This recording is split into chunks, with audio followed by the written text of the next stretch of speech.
Olá, muito boa tarde. Começa agora o programa Mercado Futuro. Eu converso com vocês aqui do estúdio da B3, Brasil Bolsa Balcão, no centro histórico da cidade de São Paulo. Bem, continuem me seguindo. Vocês podem assistir o programa, como sempre assistiram pela Parabólica e também pela NET TV e Claro TV. Simultaneamente, ao passo que o programa, quando ele é veiculado na TV, ele também é veiculado no Facebook e no site do canal, que é sba1.com. Então você pode assistir tanto pela internet quanto pela televisão. E o programa Mercado Futuro, este que você está vendo, entrou agora nas principais redes: YouTube, Instagram, Facebook, Twitter e mais algum que eu nunca me lembro de todos. LinkedIn. Então, e lá tem outras coisas além da entrevista. No YouTube fica a entrevista, você vê quando quiser, quantas vezes quiser. E nos outros tem fotografia, tem, enfim, posts que eu gravo, tem artigos que eu escrevo e por aí vai. E para a coisa ficar completa, vai lá, não me persiga, me siga, nem me escute também, e dê um like, que aí eu fico muito feliz e sorridente, tá bom? Bem, eu, antes do programa, estava dizendo aqui para os meus convidados que eu tenho ouvido tanta coisa que eu hoje já não sei se o Brasil é um grande preservador do meio ambiente, não é um grande preservador do meio ambiente, eu já não entendo mais nada, tanta coisa que eu ouço por aí. Não é esse o tema do programa hoje, mas é que o meu entrevistado é engenheiro florestal, então eu estava aqui meio desabafando, dizendo o que eu falo, que eu não sei o que eu falo mais sobre essa questão ambiental. Hoje nós vamos falar de alguns programas que a indústria brasileira de processamento de soja, reunidas numa entidade chamada Associação Brasileira das Indústrias de Óleos Vegetais, a BIOV, promove, quer dizer, ela criou, faz esse programa junto com os parceiros e tal. Programa de gestão que chama Soja Plus, se eu não estou enganado.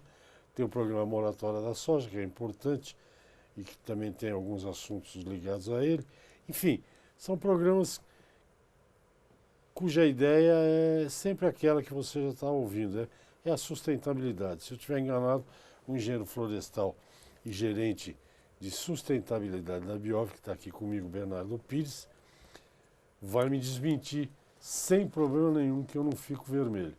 Bernardo, muito boa tarde. Boa tarde, Obrigado Regis. pela sua presença. Fazia tempo que você não vinha aqui. É verdade, sempre um prazer poder participar do seu programa. E aí, como é que tá? Vamos começar do Soja Plus, que é Tá bom. administração, que é coisa boa. Vamos lá, bom É prazer. aquela cara. coisa, tem que usar equipamento, aquele Isso. negócio todo. Agora está caminhando também para a questão da gestão ambiental e econômica, né? Então, você vai explicar. A última vez que você veio aqui, estava entrando num estado novo, eu não Isso, sei, mas é. vamos partir daí. A memória é boa. Bom, o programa Soja Plus, para quem não conhece, é um programa de gestão da propriedade rural. Ele poderia ser chamado, inclusive, Regis, de AgroPlus, Ok. porque independe da cultura agrícola, é gestão da fazenda. Então, a parte ambiental, social e econômica que é contemplada. E eu acho que o grande cerne do programa é a aplicação de um checklist com 182 indicadores. Então, na verdade, a gente tira um raio-x da fazenda. Teve até um produtor lá em Minas que ele usou uma expressão interessante. Ele falou que o extensionista rural foi na fazenda pelo Soja Plus e esqueletou a fazenda dele. Né? Esqueletou quer dizer o seguinte: ele tirou um raio-x, viu aonde estavam os pontos positivos e aonde que o produtor tem que manter, tanto da parte aí trabalhista, social, mas também ambiental e econômica, e aonde ele tem pontos frágeis que podem ser vistoriados numa futura fiscalização, ou se ele almejar uma certificação internacional, ele precisa realmente ter essa orientação. E o produtor é muito carente desse tipo de informação, mesmo porque a legislação é muito complexa. Né? Se pegar a NR31, são 256 normas, o Código Florestal, muito complexo. Então a gente ajuda, agora está tendo muito problema, Regis, infelizmente, trabalho em altura e ambientes confinados, que é a NR33 e a NR35. Então tudo que é para ajudar o produtor a melhorar essa parte ambiental, social e econômica, o Soja Plus está aí. Nós estamos em 5 estados, Mato Grosso do Sul, Bahia, Minas e Goiás. Goiás é o último estado. E agora nós estamos pleiteando novos parceiros para entrar no Matopiba. Na Bahia já está, mas talvez aí em Maranhão, Tocantins. há uma possibilidade no segundo semestre ou a partir do ano que vem de ampliar o programa para esses estados. Já são 2.000 produtores atendidos nas respectivas fazendas, 6.000 produtores e gerentes passaram na sala de aula, que a gente tem a parte teórica, depois prática, e aproximadamente aí 25 milhões de reais investidos. É caro, a extensão rural no país tem dimensão continental, pegar o carro, gasolina, o técnico, não é um trabalho barato, mas o setor privado ele sentiu a necessidade de suprir essa carência que era muito bem feita pelas Emateres, lembra da década de 80? Sim, claro. Né? Então a gente tem feito esse trabalho de assistência técnica com muito sucesso. Cara. Até porque duas coisas que vieram aqui na minha cabeça. A primeira é se o produtor foi lá desses 6.000, né? Que se participaram dos cursos. Né? Isso. Depois tem uma volta para ver se está tudo certo. Vocês fazem São tipo duas visitas por ano. Ah, 2 por ano? Exatamente. Tá. Então a gente monitora a evolução dos indicadores. Essa pergunta é interessante, Resch. No tripé ambiental, social e econômico, se o econômico vai bem, o produtor que chama a gente, olha, volta aqui, porque eu quero reformar meu alojamento, eu quero adequar minha APP, consertar a cerca lá da reserva legal. Se o econômico vai mal, a gente orienta ele tem um relatório bem denso, bem detalhado, só que ele não consegue investir nas melhorias, né? Então, assim, hoje a gente tem batido bem forte como ter uma boa gestão econômica, porque o resto, socioambiental, é uma consequência natural. Não, isso aí é legal porque tem até autoridade falando isso. Sem grana para o cara sobreviver, não vai pedir para ele botar a toalha limpa, nova, não dá. Comprar né? IPI novo. Não, aí... Essa Então, questão tem... A sustentabilidade sempre tem esse lado, tem que ter grana. Tem que ter o tripé. Se não tiver sustentação econômica, não tem o resto, né? Eu acho que é o pilar Até a principal. ministra disse recentemente que sem dinheiro não tem sustentabilidade. É uma coisa, mais ou menos isso. É bem isso. E o programa, então, quer dizer, se vocês aumentarem para o Matopiba, a área é quase o Brasil todo que produz soja. Eu diria vocês não estão no Rio Grande do Sul, né? No Rio Grande do Sul... Porque lá eles são tradicionais, lá o Rio Grande do Sul é meio outro país, né? Vão ficar bravos comigo de novo. No Brasil, Resch, nós temos 250 mil sojicultores. Só no Rio Grande do Sul tem 120 mil. Metade dos sojicultores estão no Rio Grande do Sul. E pequenas fazendas.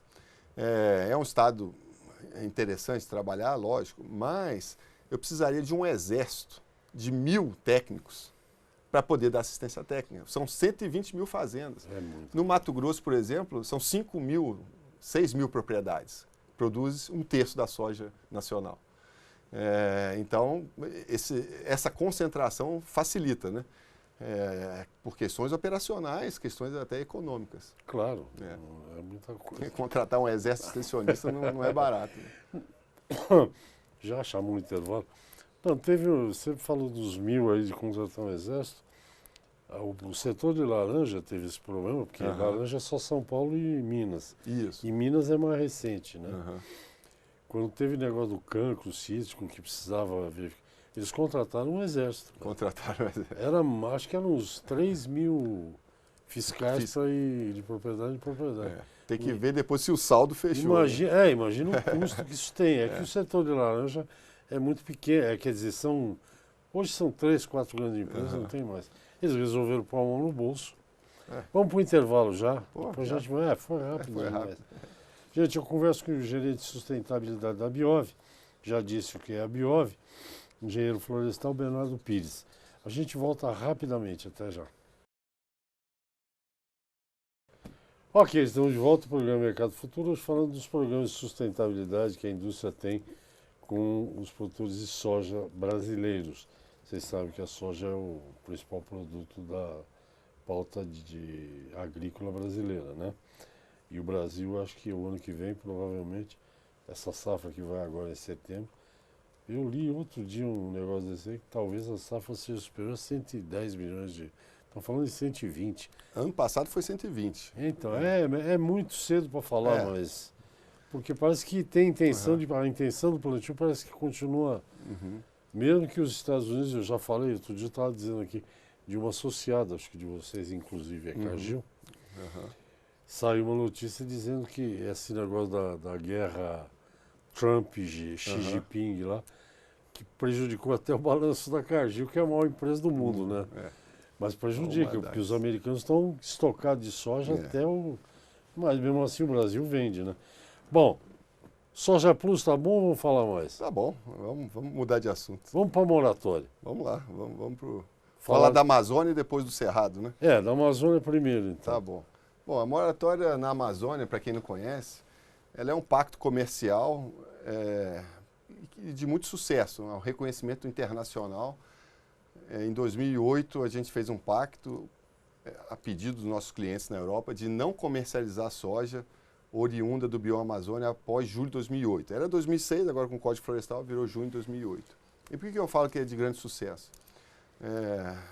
Na ocasião, a imagem do Brasil, do agronegócio brasileiro, principalmente da soja na Europa, não era boa. Tinham vários questionamentos, principalmente algumas ONGs mais radicais, né, como o Greenpeace, que falavam que a soja estava comendo a Amazônia. Então isso saiu em todos os jornais da Europa. E a gente provou para o mundo que a soja não come mais a Amazônia. Se comeu 5 milhões de hectares, dos 420 milhões que hoje tem no bioma Amazônia. Então, para vocês entenderem, 36 milhões de hectares que o Brasil tem de base plantada com soja, 5 milhões estão na Amazônia e 18 milhões, metade, está no bioma cerrado. Mas na Amazônia, a moratória trouxe muita tranquilidade para o setor. Ela permitiu, inclusive, que ao você controlar o desmatamento por soja, você evita que o mercado caia muito, porque se você não tiver uma oferta desenfreada, a tendência é a cair até o preço da soja. Então, muitos produtores entendem dessa forma. E o que os nossos clientes na Europa não toleram, mas não só a soja, eu já trabalhei no setor de papel e celulose também, a grande preocupação do mercado europeu é floresta tropical e terras indígenas. Então, se tiver índio, tiver floresta tropical envolvido no produto que eles compram, há uma certa reserva. Agora, o que é importante deixar claro para o produtor rural é que se ele não quiser ter problemas na comercialização, evitar qualquer tipo de dificuldade, evite plantar soja em áreas abertas nesses últimos 10, 12 anos. Procure áreas já abertas. Isso não está faltando no Brasil. Tem muitas áreas com aptidão agrícola já abertas. Se ele quiser plantar e quiser desmatar também, a Biov não tem nada a ver com isso. É só um pacto comercial. Inclusive não tem implicação jurídica, não tem multa. O produtor rural ele tem toda a liberdade de fazer o que ele quiser. Só que a gente não pode comprar porque depois não tem para quem revender. É simples assim. Então, moratória na Amazônia, quem quiser conhecer mais, todos os relatórios dos últimos 10 anos estão no nosso site, que é www.abiov.org.br. Inclusive, Regis, tem uma nova marca, a Biov. É uma gota de óleo, uma folha que remete à sustentabilidade. Se quiser visitar, você vai gostar. Tem um visual novo. E a gente está com material muito bom. A gente tem monitorado aí a soja nos últimos 10 anos no Bioamazônia. E atualmente ela não responde nem por 1,5% do desmatamento. Então eu diria que é praticamente insignificante. Mas a gente continua monitorando para atender essa demanda, principalmente do europeu, porque 50% do nosso farelo vai para a Europa. Então 80% do grão vai para a China, mas 50% do farelo vai para a Europa, que é um mercado muito importante. É basicamente uma restrição comercial. E vocês continuam monitorando. Quem que faz isso? É o INPE? É o INPE, exatamente. Nós usamos o PRODES do INPE, depois a gente pega a base de soja, cruza com a base de soja, e aonde há desmatamento a gente identifica, né, o produtor, a fazenda, e faz o bloqueio. Para áreas que foram abertas após julho de 2008 e com soja. De qualquer forma, Resch, o produtor ele pode sair dessa restrição com facilidade. Ele assina um termo de compromisso conosco, dizendo que não vai mais plantar soja nessa área que foi aberta recentemente. Apresenta o CAR da fazenda, hoje em dia todo mundo tem um CAR da fazenda, e ele está livre para voltar a comercializar sem nenhum problema. O CAR é cadastro ambiental rural, né? Exatamente, o CAR é o cadastro ambiental rural, que ele tem que apresentar junto com esse compromisso de não plantar mais soja na área aberta após julho de 2008. E por que o pessoal, os produtores, vou falar aquele release que eu te mostrei, por que as entidades, algumas, né, entidades produtoras, estão reclamando da moratória. Onde que é? No Mato Grosso do Sul? Não, é o que tem surgido É no Cerrado? aí, até, na verdade, são boatos, né? São afirmações infundadas, né, inverídicas, que há a possibilidade da moratória na Amazônia, que já completa aí 13 anos, ser ampliada para o bioma cerrado. Então, o que é preciso dizer para o produtor é que nós precisamos da rastreabilidade do produto. Nós não podemos comprar, por exemplo, soja de desmatamento ilegal, né? Nós precisamos saber se essa soja foi produzida, no mínimo, cumprindo aí a legislação vigente do país. Só que, Resch, infelizmente, nós não temos uma base pública, igual a lista de embargos do IBAMA, onde você tem o desmatamento legal do ilegal. Inclusive, tem uma proposta que a Biov fez recentemente para incluir no Cadastro Ambiental Rural, no CAR, se o produtor tem autorização de supressão de vegetação, ele coloca ali e aí a gente já consegue identificar ou pelo menos separar o legal do ilegal. Mas o que eu queria deixar bem claro, agradeço até a oportunidade de poder falar isso aqui no seu programa, é que não existirá e não existe moratória do Cerrado. Isso é uma especulação infundada. Muito pelo contrário, Resch, o que nós estamos procurando aí para o bioma cerrado é muito positivo para o produtor rural, que é pagamentos por serviços ambientais. Então, nós estamos junto aos nossos clientes na Europa.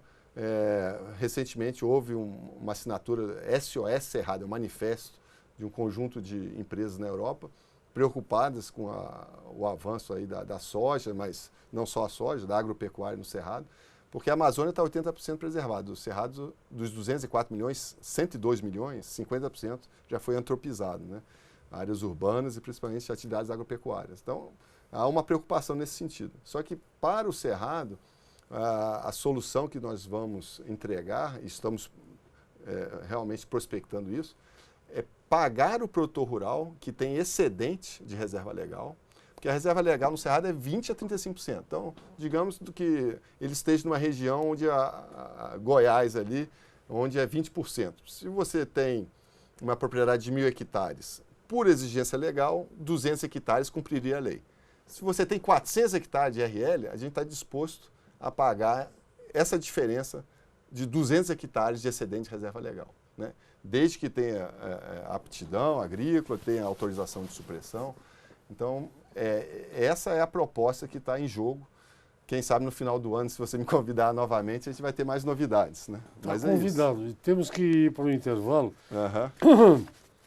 Eu só queria lembrar duas coisas. Primeiro que o produtor, a gente falou antes no outro bloco disso, de receber pela preservação. Isso. Até porque, eu não sei se mudou isso e você pode me dizer depois. O produtor é que é o responsável pela área preservada, né? Exatamente. Se pegar fogo, é com ele a conversa, né? Exatamente. E fogo é uma coisa que pode pegar, não estou dizendo que pega. Mas depois do intervalo a gente comenta. Converso com o engenheiro florestal, gerente de sustentabilidade da Biov, Bernardo Pires. Eu volto já já. Ok, estamos de volta ao programa Mercado Futuro. Já é o último bloco. Perdão. Eu converso com o Bernardo Pires, você já sabe quem é, da Biov, falando sobre os programas sociais. No segundo bloco falamos aí dessa questão polêmica, que ainda vai dar muito pano para a manga, que é a questão do Cerrado.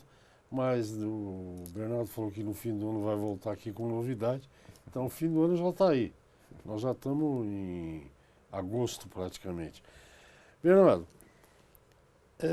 os compradores, por exemplo, no último almoço que teve da Biov, na coletiva no fim do ano, eu me lembro que o presidente da Biov, o André, falou desse projeto que você citou agora, de chegar lá para o comprador europeu e falar assim, ó, nós temos soja aqui numa região que eles estão preservando muito mais do que a lei manda. Isso. Quanto vocês pagam por isso? É por aí a conversa, não, né? A conversa é essa mesmo. Eu acho que tem que preservar, pelo bem de nós brasileiros e talvez do planeta. Agora tem que pagar, né, cara? Bom, é porque em 2008, na época, aliás, 2006, quando foi lançada a moratória da soja, nós não tínhamos ainda todo esse controle de imagem de satélite, ainda não tinha essa possibilidade de falar com o nosso consumidor europeu que a soja tinha tantos benefícios socioambientais. Hoje em dia, a gente conhece praticamente todas as fazendas, né? É um Big Brother, tem imagem de satélite de altíssima resolução.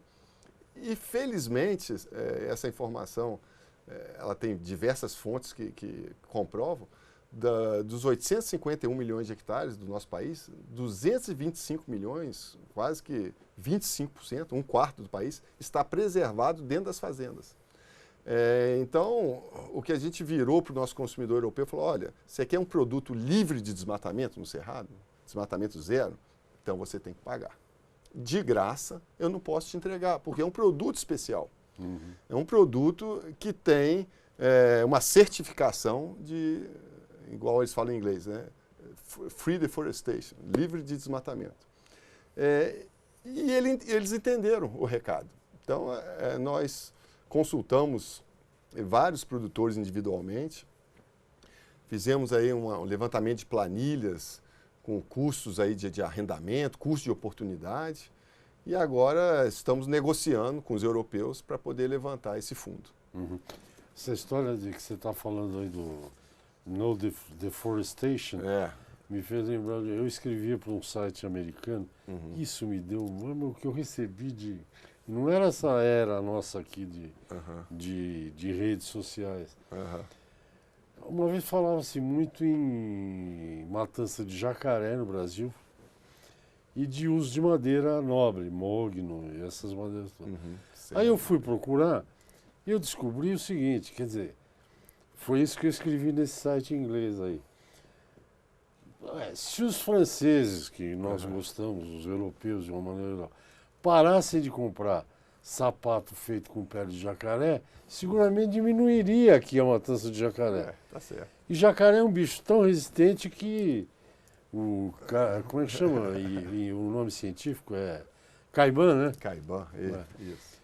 E a mesma coisa para madeira, cara. Se vocês pararem de fazer móvel com madeira nobre, quem que vai cortar um pé de árvore para vender para quem? Exatamente. Tem um pouco a ver com isso, eles têm compromisso, né? Tem a ver. Inclusive, já é um outro setor, não que eu trabalhe atualmente, mas todos minha parte acadêmica e minha profissão anterior foi no setor de papel e celulose. E até a minha tese de mestrado é efeito da desrama artificial, que é poda, sobre a qualidade da madeira de eucalipto para serraria e fabricação de móveis. Ou seja, por que não, há uma substituição natural que está sendo feita, substituir os móveis de mogno, de pê, de cedro, de jacarandá por eucalipto e pinos. Né? Dura menos, mas é mais barato. E é reciclável. Você planta, corta e planta de novo. Então, assim, e levando em conta que o eucalipto no Brasil leva 5 anos, né? Exatamente. No Canadá, 40, não sei se é isso tudo. Na né? Finlândia, lá não tem eucalipto, é conífera, né? O pino chega aí a idade técnica de corte, 70 anos. O avô tem que plantar para o neto colher. Pois é, eu não sei, eu fico super orgulhoso quando eu vejo, não sei se é no mundo todo, eu compro um livro de papel. Isso. Eu sempre agora olho atrás porque você tem aquele selinho. Este papel utilizado nesse livro foi de florestas plantadas e tal. Ou seja, você usar papel não é antiambiental. Você tem que verificar se todo o papel hoje em dia é de eucalipto. Então, quase 100% dele é sustentável. O mundo está numa transformação.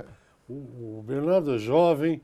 A outra visita que eu recebi aqui, que a Natália também é muito jovem, mas outro dia eu vi uma coisa numa dessas redes que o mundo, tudo que você está falando da soja e tal, eu acho foi uma grande ideia, está dando excelentes resultados. Mas alguém escreveu numa dessas redes aí o seguinte, se você escrever no Facebook, por exemplo, odeio coentro, vai aparecer hashtag amo coentro.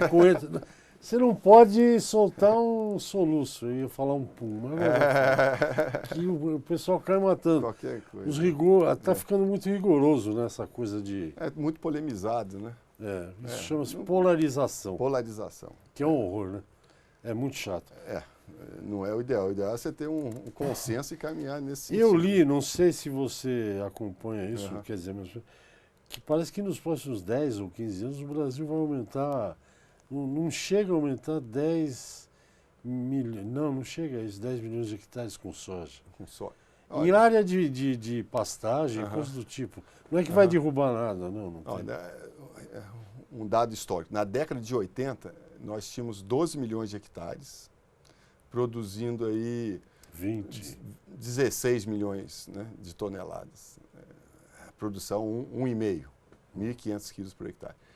Hoje a área multiplicou por 36 milhões e foi para 120 milhões de toneladas. 4, né? Então, exatamente. A área multiplicou por 4 e a produção por 10. Mas agora a gente já está num nível muito alto de produtividade e se a gente aumentar talvez aí mais 10 milhões de hectares, vai chegar a 2030. Provavelmente, quase tudo vai ser em áreas já abertas. Na Amazônia, nos últimos 10 anos, a soja expandiu 98% em áreas já convertidas, já abertas. E no Cerrado, nos últimos 10 anos, a soja expandiu em 93% de áreas já abertas, ou seja, contribuiu com 7% do desmatamento do Cerrado nos últimos 10 anos. E o gráfico é claro, assim, a tendência é do produtor usar essas áreas já abertas, por quê? É questão econômica. Na Amazônia, imagina, ter que destocar, tirar aquelas raízes, arar, gradear, corrigir o solo, corrigir a acidez. Então, assim, é lógico que se não for uma área muito degradada, né, que exige realmente um bom investimento, o produtor, ele prefere. E ainda tem a segurança jurídica. Problema aí com multa, com fiscalização, até com a própria comercialização. É uma tendência. Até porque nessas áreas do Mato Grosso, Sorriso, etc. Sorriso, sabe a origem do nome, né? É porque quando desmatava não plantava soja, plantava arroz primeiro. E Sorriso é coisa de um gaúcho italiano. Qui sorriso. Aqui só arroz, é isso. Eu tive lá, em Sorriso, para dar um curso do Soja Plus de NR31. Estava tão boa a situação na época, uns 5 anos atrás, que o prefeito falou que ia mudar o nome da cidade para Gargalhada.